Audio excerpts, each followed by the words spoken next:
Good evening everyone. Welcome to Daily News Analysis by Tathastu ICS. I am Manisha Arumugam, here to discuss the Hindu newspaper for the day 7th January 2026. You will get this PDF in the description box, as well as you can join our Telegram group by scanning this QR code for the regular updates. Shall we move to the session?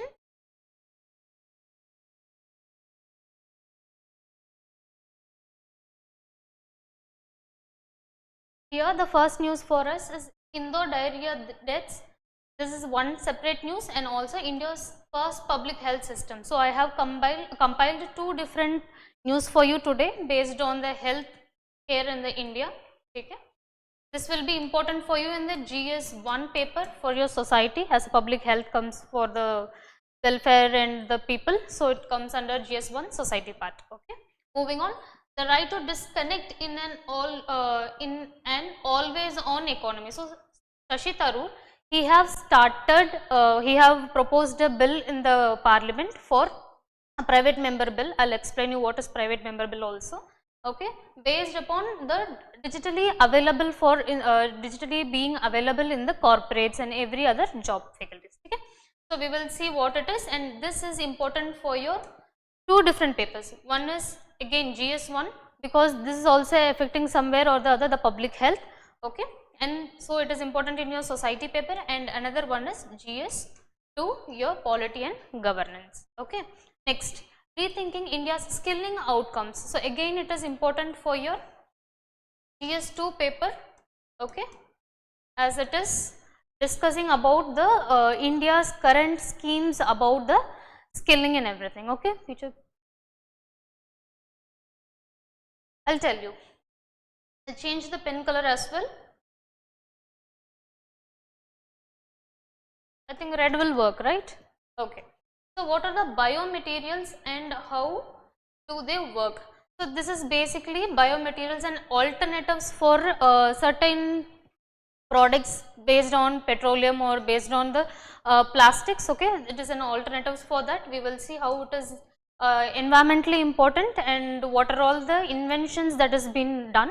Okay, so this is important for our GS3 paper, as it dealing with the environment mostly and science and tech. Okay.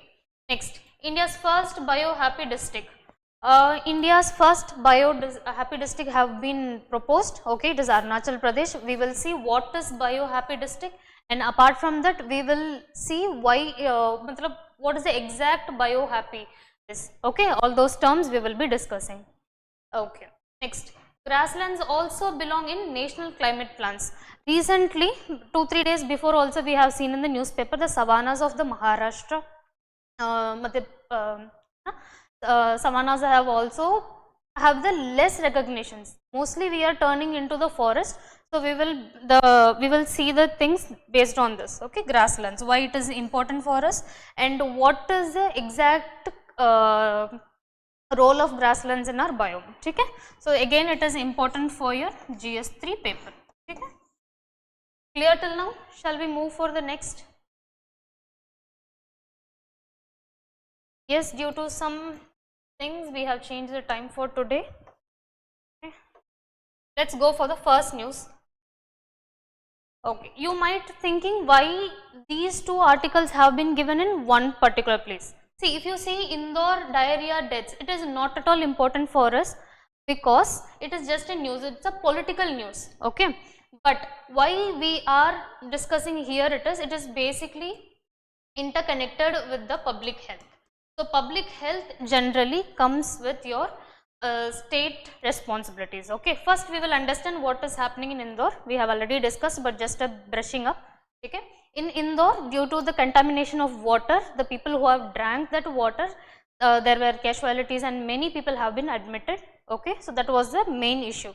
Now we are discussing here why that the urban area, the one of the cleanest city in India, that Indore is, for 8 years it has been said as, yes, MP Indore has been said as cleanest city in the India for 8 years. Okay, there also we are facing this contaminated water because of the policy gaps. We will see what are all the issues with it.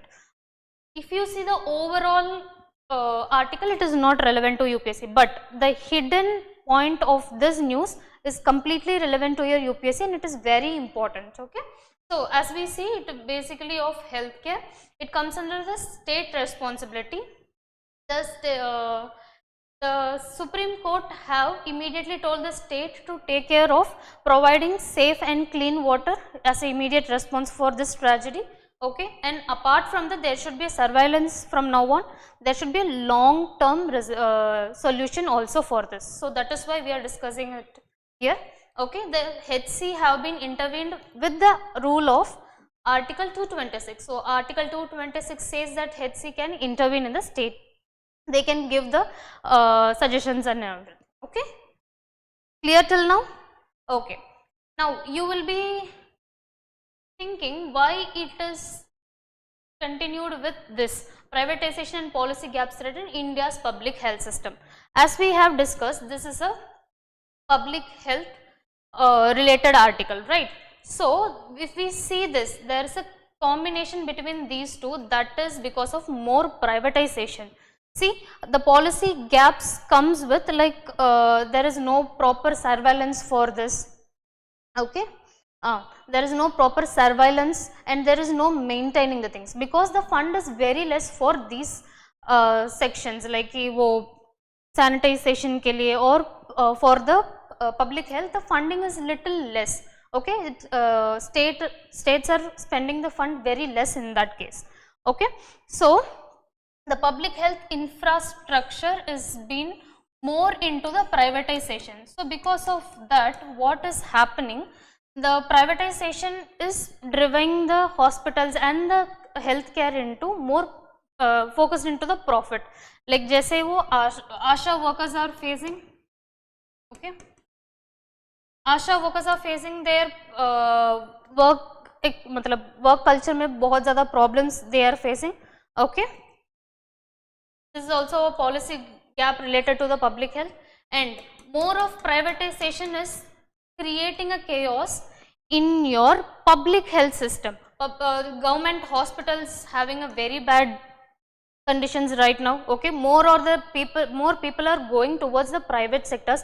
This is leading to unaffordability. Many people are not able to, I'll tell you. Okay, so many of the people are not able to afford to the private clinics, and because of this, because of the unaffordability, there are many illegal clinical trials are going on. So, those who are not properly studied for MBBS or the medicines, and those who are like claiming themselves as Ayurveda and Siddha doctors, there is lot of illegal clinical trials is also going on. Okay, because of this unaffordability. If government is providing a proper public health, okay, through primary healthcare centers and government hospitals, then there will be less dependency on the private sectors, so that there will be less profitization, and also there will be a welfare, matlab enhanced public health. Okay, that will be helping in our economy also. Okay, so this is what the concern is. Okay, in the recent things, the public and private partnership has been started in the public health. So, that what it have been started is, there will be a funds that will be directed to the private sectors. Okay, they will be mostly focusing on the profit things. So, that is making the healthcare more expensive, like unnecessary surgeries will be there. The schemes that has been given by the government, okay, Ayushman Bharat, 𝐶𝐬𝐳 hai na. So, through this, the coverage of the surgeries, the coverage of basically the coverage of the whatever the treatment that has been quoted more, and more unnecessary surgeries are being given, unnecessary tests are being given. So, that complete fund will be, extra fund will be going to the private hospitals. So, this is challenging two things. One is the policy gaps, that is the government is the government is getting very less role in the public health, that is moving towards a privatization, and that is ending in your profit motive only. Okay, this one is first. And the second thing is like the public health is being challenged because of these unnecessary things. There is a lot of examples. A surgery will go wrong, okay, and for rectifying that surgery, the hospital will be telling one more surgery to do to the people. So this is how it is keep on adding the expenses, adding the chaos to the publics. Okay, till now is it clear? There is any doubt? Okay, let's move on. So here the fake medicines. Okay. The state of healthcare in India is the state of healthcare in India has repeatedly been in news, from fake medicines and unnecessary surgeries to unethical clinical trials, which I have told you. Okay? Risk factors for disease are steadily rising due to policy gaps and systematic policy failures. Non-communicable diseases, while unchecked air, water and soil pollution along with climate change are pushing millions more into sickness. So now you would be able to see why we have added these two together. Okay, so there is a non-communicable diseases spread so much nowadays. Okay, one is the waterborne diseases that has been came into the news very recently. Okay, what can be done for this? So this government has to take care of the public, whatever the things that has been related to the public welfare that have been taken care, mostly taken care by the government. The participation of public private should be minimal. Okay, mostly it should be inclined with the public sectors only, so that the people also will be getting affordable and good medicinal treatments. Okay, so this can be done, and apart from that, the surveillance and the proper data analysis for the usage of schemes like Ayushman Bharat, PMJ. Okay, so there should be proper checkings, there should be systematic data should be provided, so that the exact fund and the proper fund will be going to the necessary areas. Okay, till now there is any doubt? Shall we move on? Okay.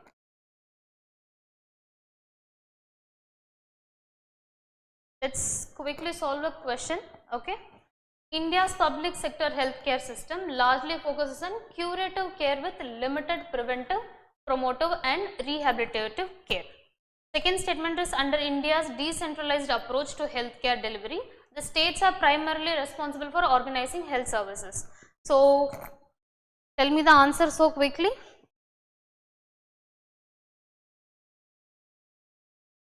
May I get the answers? So, India's public healthcare system largely focuses on curative care with limited preventive, promotive and rehabilitation care. So, the HC have told them there should be a proactive approach. Proactive approach is nothing but before something has been happening, we have to be, okay, the silent UPSC prep have told us option B. Let's see. Okay, option A has been told by the Bliss. Okay. Okay, let's see. Okay, so the thing is like the HC have told us there should be a proactive things, so that from next time you will be prepared earlier before a mishappening has happened. Okay, so you will be prepared earlier and you will be having a proper surveillance, there will be a proper monitoring and you will be giving the funds for the exact place where it is needed. So it is, okay. So it is focused on curative care with limited preventive, promotive and rehabilitative care. So the first statement is right. The second statement is under India's decentralized approach. Decentralized approach, what? It comes under state list. So state is taking care of public health. Okay, so healthcare delivery, the states are primarily responsible for organizing health services. So both the statements are right, but the nature of the question is there should be a, which one of the following is correct or respect to the above statement. So both the statements are right, but the second statement is not explaining the first statement. They are two different statements. So as many of our students have told, the option B is right. Okay, clear? Shall we move on? Okay. The right to disconnect in an always an economy. Okay, nowadays digitally we are so much connected. We don't know how personally or emotionally we are connected, but digitally we are too much connected. And the work from home and the recent things like work from anywhere, like you will take work from home in your office and you can go for trips, vacations. End of the day you have to work for the company, right? So this kind of work from homes and work from anywhere, these cultures are promoting that you have to be available for 24/7. If you see IT people, they will be like focusing on like after the US shift and everything, even after their working hours they will be working, they have to be available. And the manager, recently a case have came, like manager told their employees like you have to take the calls even if you are in a very grievanced place. Okay, so these kind of things have been going on. So Shashi Tharoor, our honorable member of parliament, as a private member bill, he was proposed stating that the mental health issues is going down and down because of this 24/7 availability for the corporates. Okay, so he have told that we have to amend the Occupational Safety, Health and Working Conditions Code 2020. Through this, we will be attaining that right to disconnect. जैसे कि right to life, right to privacy, like that, it is inclined with right to the right to disconnect for the article 21, right to life. In that it will be coming for the right to disconnect. See, it is didn't passed yet, it is just a proposed bill, so we will be discussing about the bill. Okay. So the data point a grim picture. According to the International Labour Organization, strategizing 51% of India's workforce works more than 49 hours per week. So in a week we are working more than 49 hours. It is not a quite amount of employees, it is kind of a 51% of the Indian employees are working like this. Okay, so we have to, it is a very concerning thing, we have to look into it. Okay. Here, the lack of proper life balance contributes significantly of lifestyle diseases such as hypertension, diabetes, anxiety and depression. Again, it is somewhere or the other connected with the public health again. So, one is the mental health issues are going on because see, how much ever you keep on working, if you keep on available in your work or anything else, okay, your brain must need rest. Instead, if you keep on feeding it with something, if you keep on working on something, sometimes you will be burnout, you will exhaust mentally and your productivity will go less. So, again it will be affecting your own life and your own professional life. So, Shashi Tharoor is, Mr. Shashi Tharoor is indicating us there should be a thin line should between your work life and professional life, so that there will be a balance and you can give a productive work life and also a happy family life that will enhance your health again. So, the health, how it will be, your mental health will be very good, okay, stress free life, 8 hours of work or 8.5 hours of work, then next your professional life, so that you will do whatever your physical exercise, so that you can go out of these diabetics, hypertension and everything. When you are focusing on you and your health, this will be it will be explicitly shows that you are doing good in your professional life as well. So, that is what he is telling. Okay. So, and one more thing I wanted to always quote you, whenever you are reading about an editorial, please keep that in mind. Editorial is a kind of a person's opinion. You should not completely depend on one thing. Okay, this editorial is very much needed because it is basically on your basically on the bill. Okay, what is needed for the UPSC it is basically a scheme or a act, right? It is going to be an act. So, it is very much needed, but otherwise if there is any opinion or if there is any editorial based on environmental cause or society cause, please keep that in mind. The perspective should be yours. You have to read it, you have to understand the societal issue and whatever the cause is, then you have to note down the fact that is needed. Okay. So then only it will be easy for you to give a unbiased answer in your main. So keep that in mind whenever you are reading your editorial. Okay. Okay. Coming back to the topic. So these hypertensions are caused due to the lack of proper work-life balance. Okay.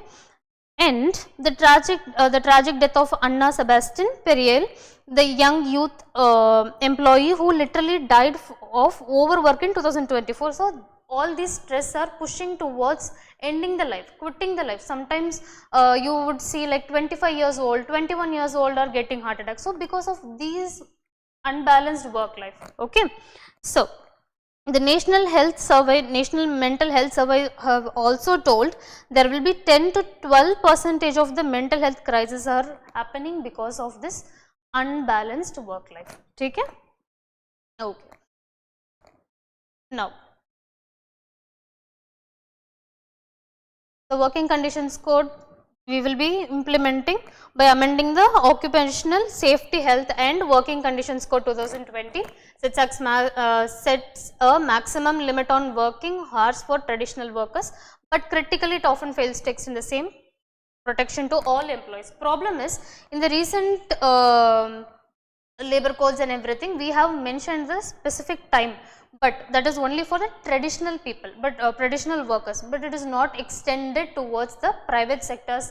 Till now we have to focus on the freelancing people, okay, and the gig work people also have to be taken in the consideration. That is what he is telling. And by achieving this, what we will get at, there will be a lot of good productivity. The environment, the working culture in the environment will be very good. Okay.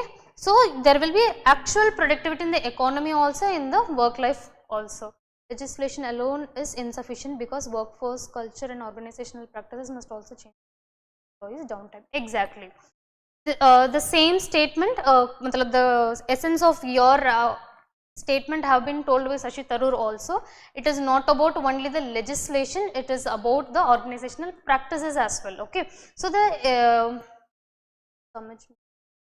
you will get it eventually. Okay. So Shashi Tharoor is telling through this article that only the laws and acts will not be working. Okay. Along with that, there should be a practical implementation in the work area as well. Okay. So he have inspired from pioneer of France. France have started this model in 2017 itself. Okay. So there will be a psychological support also if this bill is being passed. So there will be a psychological support also in the workplace. There will be a counselors also, so that whenever there will be structured time for people, and apart from that there will be counselors who will help them psychologically to come out of their exertion and all those stress. Okay. So the France have already pioneered. So this has started from 2017. In India, if you see, recently Kerala have achieved that work-life balance by implementing the structured workforce guidelines. Okay. So they have started working in the private sector companies right now. So the first pioneer in India will be the state Kerala. Okay. So what is the risk will be like if it is not being taken into the consideration, what will be the problem? One is there will be lot of stress, so that you will be burnout, your brain will be start working very less. Okay. So because of that there will be lot of errors and there will be low efficiency, and there will be lot of mental health burden. This may lead to your hypertension and also diabetes. Eventually that will be a very prolonged diseases. Again it will be impacting on the public health. Okay. Next.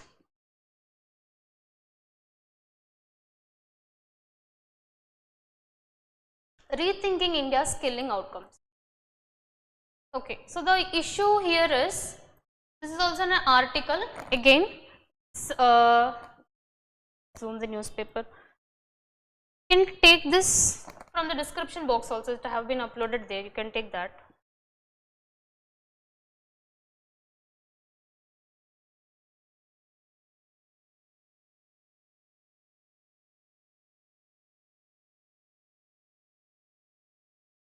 It is not that visible. I'll add you. Okay. I hope it is clear. Can't see the. Okay. So over the last decade, India has built one of the largest skilling ecosystems in the world between 2015 and 2025. Recently, the Prime Minister internship scheme is also based on this, improving the skill set. Okay. So, Pradhan Mantri Kaushal Vikas Yojana has trained and certified around 1.40 crore candidates. But the problem here is, even though if we are giving 1.40 crore people the internship, but the problem is here, the private sectors are not accepting the certificates that has been given for the skill set. Okay, so there is a problem of fragmentation. It is not coming under the certificates or whatever the training that has been given, it is not coming under one particular ministry. Okay, there is a lot of, many different people are giving that. Matlab, if there is one company that is giving the internship and another will be taking care of the placements and another will be taking care of the employment and everything. Okay, so there will be multiple divisions based on this. So the skilling is not been accepted in the market. Okay, so this is a major concern here. India trained 1.40 crore people under PM Kaushal Vikas Yojana. Only 4.1% India's workforce have formal vocational training. Thing is like, even in the PM internship scheme, we could see there is a lot of dropouts because of uneven situations for them. Okay, to continue with the schemes and initiatives. So because of that, only 4.1% India's workforce have the vocational training, like the diploma courses and everything.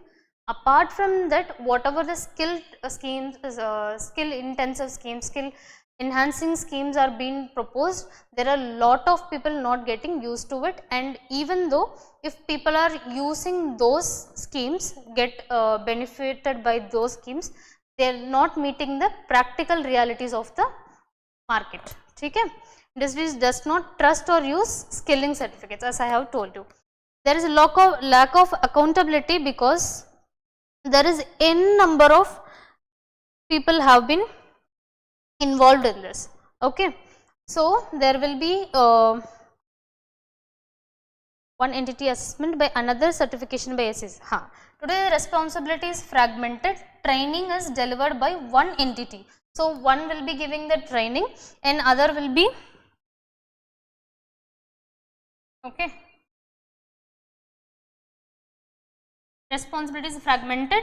One will be giving the training and the assessment will be another. So what is the training, how the training have been done, that will be assessed by somebody else. Placement will be given by somebody else and the certification will be given by SSCs. So the problem is there is too many people are involved in that, so that the private sectors or the industries are not able to take the accountability, because see, if there is any fraudulent been happen, if there is a very less quality in the skill enhanced program by a accompanied by a person, okay, so there will be very less accountability. So whom they should ask, like who provided certification or who provided training or who provided the placement, so whom to be asked for the exact quality, so the accountability is being challenged here. So because of that, the market is not taking these skill certificates seriously. Okay,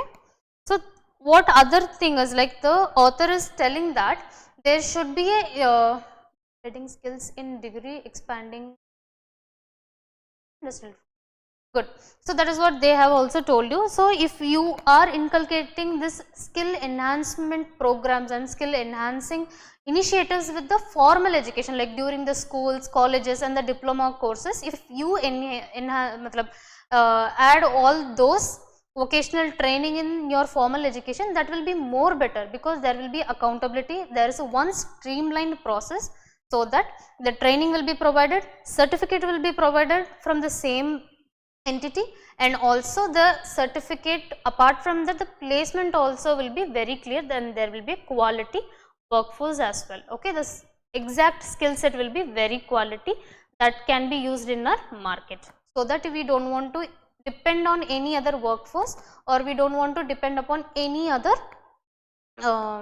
technology more. Okay. So, this will be most of the machine learning and the vocational training will be mostly of machine learning and AI also. Okay.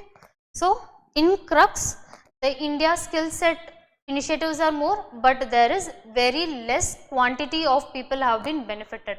Okay. And the thing is like there is a accountability problem, because there is a lot of fragmented sectors who are involved in this internship scheme and also these skill enhancing schemes. So, there is a lack of accountability. You cannot ask one people, because there is 4-5 people have been involved. Okay. So, for structurizing, what we have to do? We have to integrate the integrate these skill set in the formal education and also in the jobs. Okay, till now is it clear? Can we move? Okay, the biomaterials. What are biomaterials and how do they work? Again, this is related to your environment, okay, and also your science and tech initiatives. Cleaner process to manufacture consumer products, be it plastics or textiles, biomaterials will become the new frontier of materials engineering. So, the recent COP30 and all those organizations and the recent meetings are basically on the climate change and its other components. Okay. So, biomaterials here it is very important, because we are going to replace some materials, so that our ecosystem will also be sustained properly, and there will be a usage of the agricultural products also. So, this will enhance the livelihood of farmers. Okay. We will see in detail. First, it is the biomaterials are strategic alternatives for fossils and the plastics kind. Okay. So, this is going to be a alternatives for fossils, like petroleum based products ke liye this will be a alternative choice for the petroleum based products and also the plastics and the non biodegradable things. Okay. So, just go through for a second.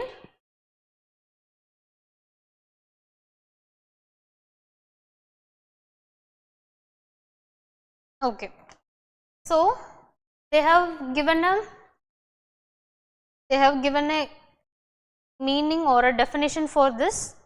Okay. Biomaterials are materials derived wholly or partially from biological sources or engineered using biological processes that are designed to replace or interact with conventional materials. So, using a biological process like rice husk or a corn husk, or else the sugarcane stems after extracting the juice. So, all these will be used, they will be biologically processed and they will be used as a containers or any polythene bags.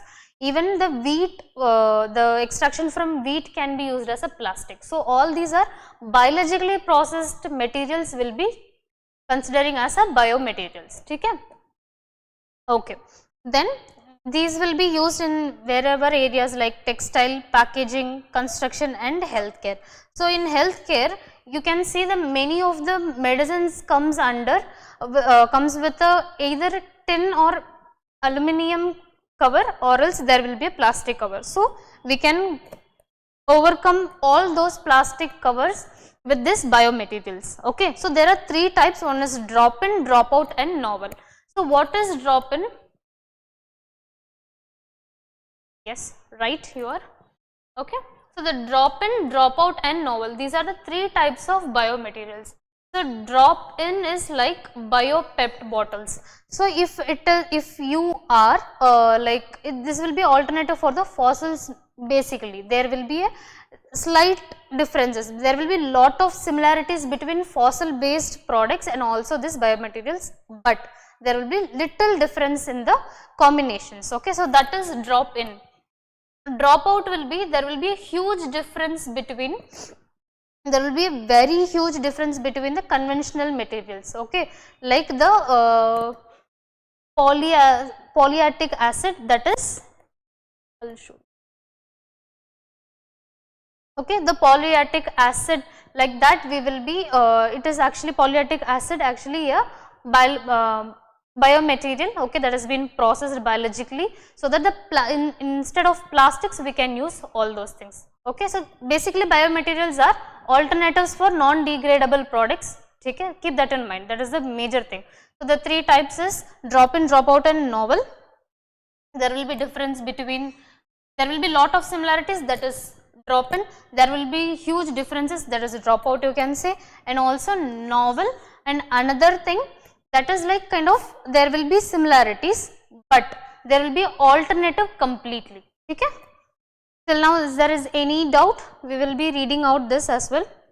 And novel biomaterials which offer new properties not found in conventional materials, such as self-healing biomaterials, bioactive implants and advanced composites. It is a complete different product, that is novel. Okay, na? Okay. So what will be the actual usage of these? What will be the exact benefit of this is like, one is environmental sustainability, so that there will be a degradable product, so that it will not be affecting an environment. So environmental sustainability के लिए चाहिए. Or industrial growth. So if you are producing these kind of materials, so there will be a new industries will be growing, and it will be there will be economic growth as well. Okay? So the revenue generation, as we have seen, as the industries growth, the employment grows, the opportunities grows, we will be getting the revenue as well. And the farmer support for the livelihood of the farmers. So if a farmer is putting corn for long area, for an acre, apart from that corn, the waste of the corn husk, okay, so the waste of the corn husk also will be used for these kind of biomaterials. So there will be income for the farmer as well. Either of the way they will be benefited in their livelihood. Okay, one is another opportunity. धीरे धीरे इसे use करके what we can do is like our processed, मतलब the secondary process of our agricultural products will be enhanced. So there will be another opportunity for our farmers as well. Okay, one thing is product, okay, and other one is revenue. So these both will be there for the farmers' livelihood. And India is emerging in this. So in 2024, $500 million have been introduced in the market for these biomaterials. Okay, and the agriculture technology also will be there. So these are the benefits, like India is emerging, we are getting more and more industries, we are generating the revenue, our farmers will be getting livelihood. But what is the issues here? There are many things that we have to keep in the concern. Okay, one is scaling of products. So there should be a proper bifurcation, the how much ratio should be used. If there is 50%, we 50% of production, 25%, more than 25%, like 35% should be gone for the intake as a food. Okay, the rest should be cultivated for these biomaterials. There should not be a competition between the food products and for the biomaterials. Just imagine that I am putting 1 acre, okay, and in that there will be most of the 1 acre will be of corn. I am producing corn only for these materials, that will again challenge the food security. So that should not be happening. So that is scaling of products.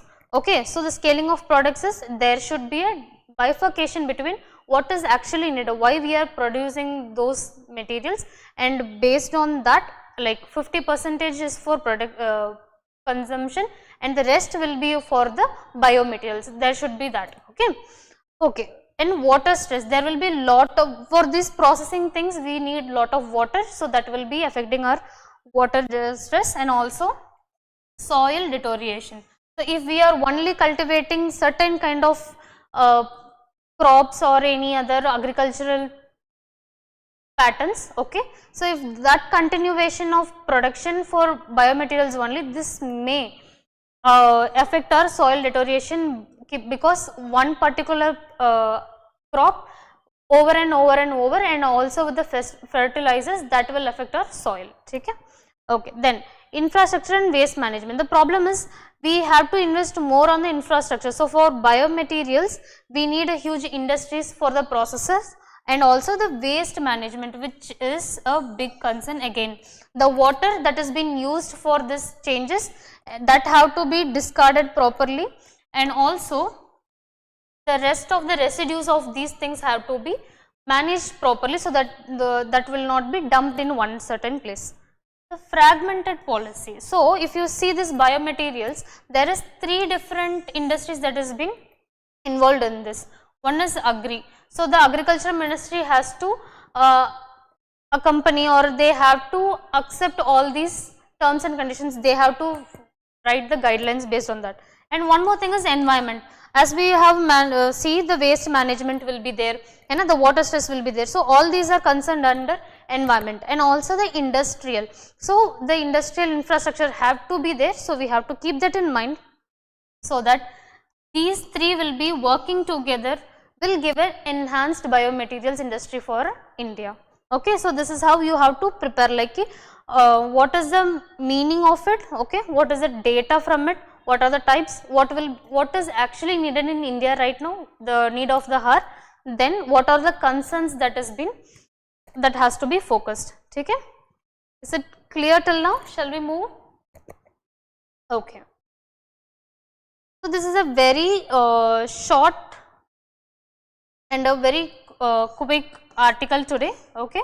So, Mr. Swaminathan, MS Swaminathan have coined a term called biohappiness. So, this biohappiness is nothing but in the area where we are living. Okay. So, it should be having a biodiversity, a good biodiversity.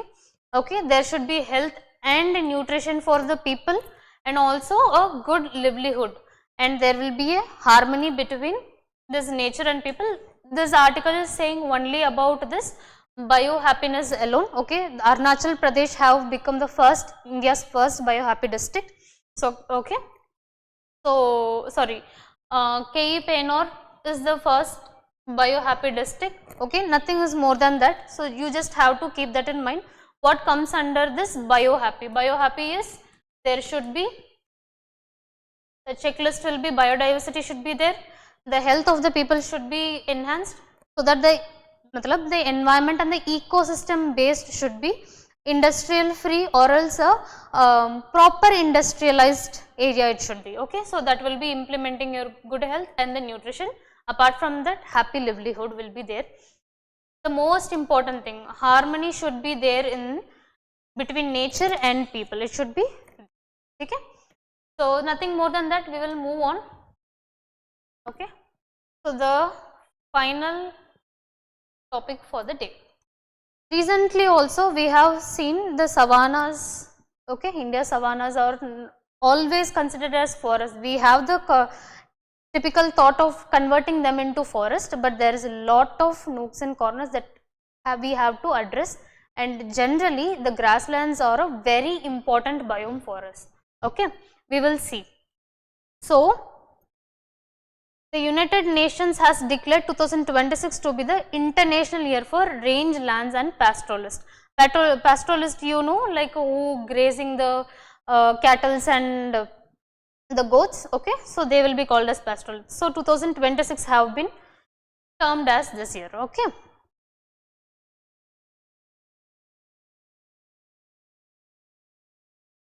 We are giving more importance to the forest than grassland biomes, like mangroves, forest. These grasslands also possess an important and critical engagement with our ecosystem. We cannot very soon or very easily we cannot share the we cannot convert a grassland into a forest, because forest have different distinct and also the grassland has different distinct. Okay, if you see more than a forest, there will be a huge carbon sink in your grasslands only. Okay, so if there will be a very less chances for the forest fire and everything. Alright, so the biome of grassland is also very much important. We will see. Okay, so as I have mentioned here, it is a better carbon sink, okay, than a forest. And one more thing, Cerrado, okay, the savanna grasslands of Brazil, they have told that Cerrado and Amazon has a brotherly link, because one is dependent on another. So, if you so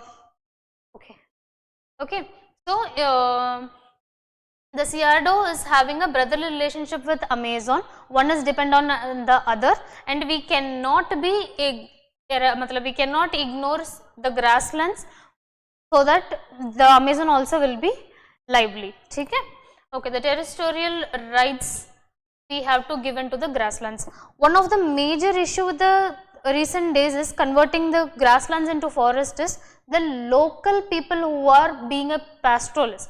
They are losing their livelihoods. They don't have the place for grazing their cattle, and also they are processing some tribal and a distant culture with the grasslands. So, if the biome is being lost, the culture and a pastoralist environment will be completely challenged. Okay.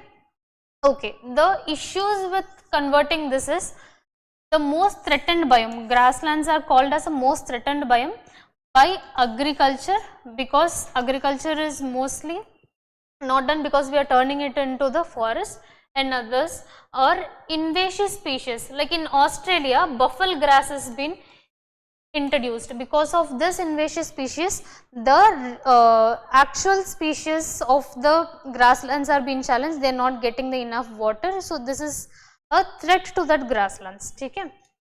Extraction of fossils. So, for the minings and also agriculture, these grasslands are used. So, the carbon sink is not being properly utilized. Instead, what we are doing is like we are keep on deteriorating the environment, okay, of the grasslands. So, extraction of fossils and agriculture have to be mindfully done in these places. In even the agriculture, there is a tribal practice. Okay, so they will be burning out certain area of the grasslands, and they will be pastoraling all other areas. Okay, so these kind of practices, what it is happening is, these practice of pastoraling most of the areas and having only a certain amount of area has been burnt, that enhances the soil also. So, the when you are pastoraling, what happens? Cattle and goats, what they will do? They urinate, they will be like giving the manure to the land. They keep on walking of those animals. It will enhance the air quality in the soil. There will be a rotation of soil. So, the new soil will come up, the nutrient soil will be retained. So, all these will be there. Zoom cultivation, right. Okay, so these are the benefits of pastoraling in the grasslands. So, we cannot give up on the grasslands so easily. See?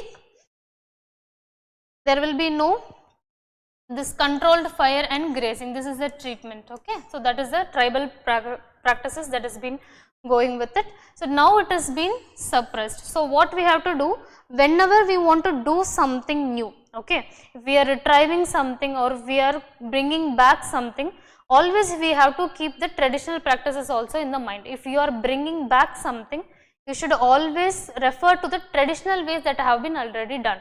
Then only it will be a proper, the locals will be knowing more about that area. So, involving them also in the planning, involving their practices also, their cultures also will enhance the proper biome restoration. Okay? The impact will be, if we have more forest, then there will be a cause of more forest fire, right. Then carbon emission is huge. If we are like, as we are seeing, it is a better carbon sink. If we are eliminating that, then it will become a carbon emission problem will be there. There will be threatened livelihood for local tribes also. One of the most important thing is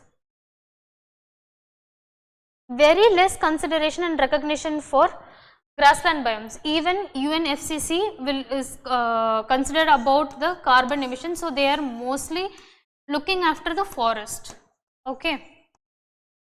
Many of the conventions, many of the retrieving programs are mostly for the forest only. Every biomes have its own pros and cons, and also it has different meanings. Okay. So, we cannot eradicate or we cannot eliminate or ignore one particular biome. Okay. There is a meaning for it. So, in the UNCCD and UNCBD, the grasslands are being recognized. Okay. Even in COP30 also, they have told that overlook biomes basically for grasslands this time. Okay. India also having a